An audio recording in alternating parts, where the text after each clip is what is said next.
Hello दोस्तों, आज की कहानी का शीर्षक है डरावनी रात। श्यामपुर गांव की हर गली अपने अंदर कई रहस्यों को समेटे हुए थी।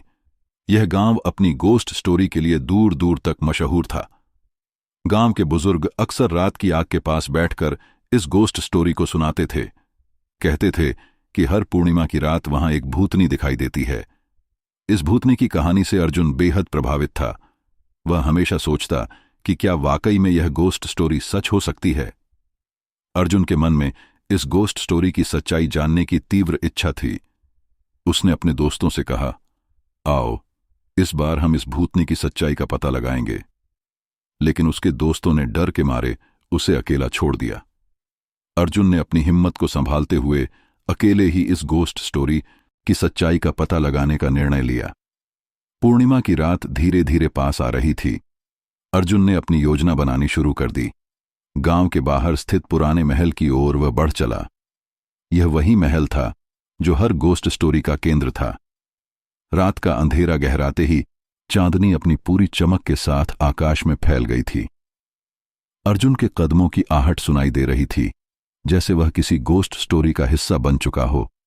उसके दिल की धड़कन तेज हो गई थी। महल के पास पहुंचते ही उसे एक ठंडी हवा का झोंका महसूस हुआ, जिसने उसके रोंगटे खड़े कर दिए। उसने देखा कि महल की पुरानी सीढ़ी अंधेरे में गुम हो रही थी। अर्जुन ने हिम्मत जुटाकर सीढ़ियां चढ़नी शुरू कीं।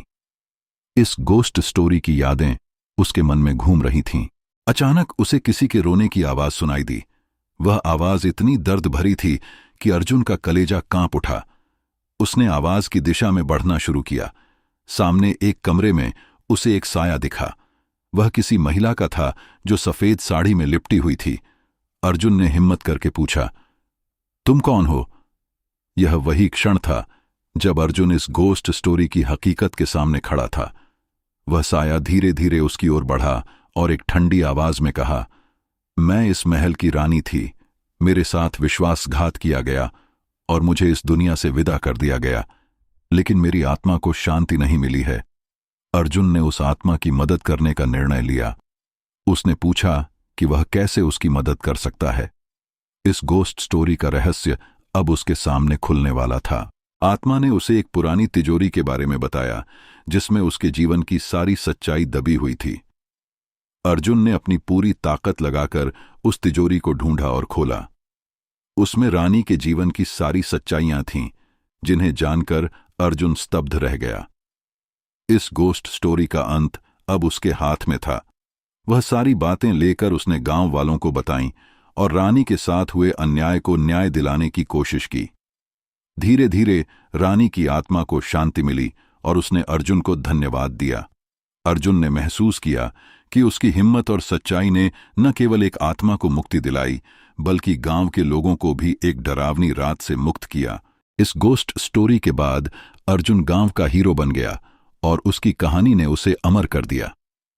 गांव में अब हर पूर्णिमा की रात एक उत्सव की तरह मनाई जाती है, जिसमें अर्जुन की बहादुरी और भूतनी की मुक्ति की कहानी सुनाई जाती है।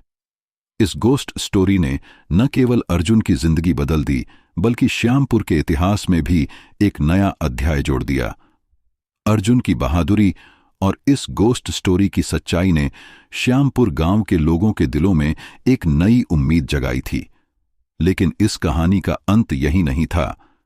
रानी की आत्मा को शांति तो मिल गई थी, लेकिन महल की दीवारों में छिपे कई और रहस्य अब भी उजागर होने बाकी थे। अर्जुन को महसूस हुआ कि यह गोस्ट स्टोरी उसकी किस्मत से जुड़ी हुई है और उसे इन रहस्यों को सुलझाना होगा। तो आपके लिए बस इतना ही। Subscribe for next part.